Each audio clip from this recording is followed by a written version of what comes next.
Hello, Professor Morgan here, Associate Professor of English, and I want to share a little secret, little insight on when it comes to professors giving feedback to students on assignments, and really what is the important part of this. Okay, so um, true story.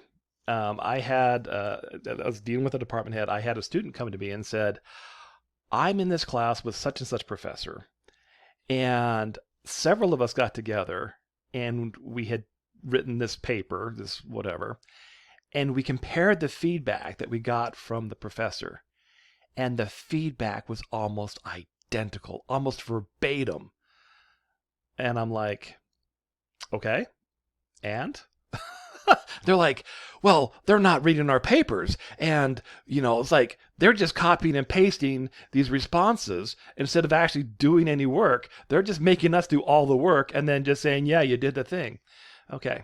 So the answer is a best practice when it comes to teaching is for teachers to have something called a feedback bank where they basically say, okay, well, this is the assignment. Here's the rubric. How well did the student do on the assignment? How well did they do on the rubric? And then they don't have to write out something fresh every single student. They can pick from a feedback bank and put in different things. Now, it may be, similar, throughout the whole thing, but that's a time saver because a lot of the feedback is going to be very similar. Now, one of the biggest misconceptions with what the student just said is they're making us do all the work and they're just giving us kind of like, yeah, a pat on the head as this thing. What is the goal of the class?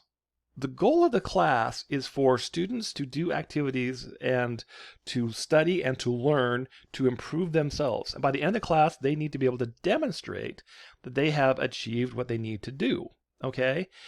And so if you have to write a 4-page paper and the instructor goes through and makes notes and says, okay, well, you did this right, this is good, this needs improvement, this is really good.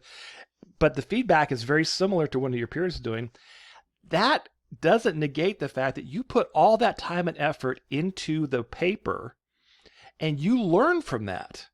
Now, some students misinterpret the fact that, hey, if I don't get detailed, specific feedback to me for my paper, then you're not validating that what I learned was important. That is not true. Okay. In generally speaking, okay, I can say I read everything that my students write. And when I go to grade it, I give them feedback. Yes, I use a feedback bank of stuff that I had written before. And a lot of the stuff is like, okay, this applies to this applies to this applies to this. And so some feedback is going to be very similar. Okay? Because I don't need to reinvent the wheel, but it doesn't mean I'm not giving you feedback. So that is, like I said, a common misconception that a lot of students have is like, oh my gosh, let's all get together and check the feedback that the professor's doing, and oh my gosh, it's the same exact thing. What in the world? Okay, again, the goal is for you as the learner to do the assignment. And it's like, yeah, you did a great job. Now, some assignments do require more feedback than others, and some of them don't.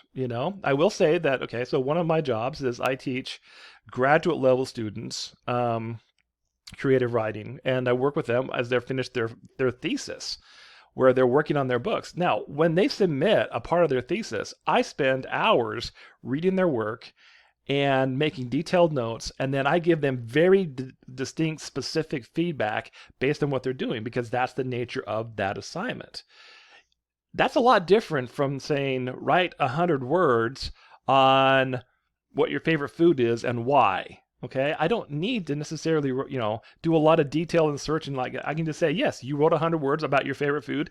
You met what was on the rubric, and the rubric will have feedback on it. And then I can just say, thank you for submitting this on time. You wrote the 100 words on the subject. Nicely done. Okay, there's your feedback. It doesn't need to be any more involved than that. It doesn't mean I didn't read it. It just means, yeah, you did the thing, you practiced the thing, you learned the thing, and I'm acknowledging it. So that is, again, I do, again, good teachers will use feedback banks, then that they will then add specific things to that student, but they don't have to reinvent the wheel every single time. So just wanted to let you know that was a thing, and I hope that gives you some insight. And Is the next before you start railing on your professors for not doing their work, think about what the real main goal of any particular class and assignment is. All right, thanks.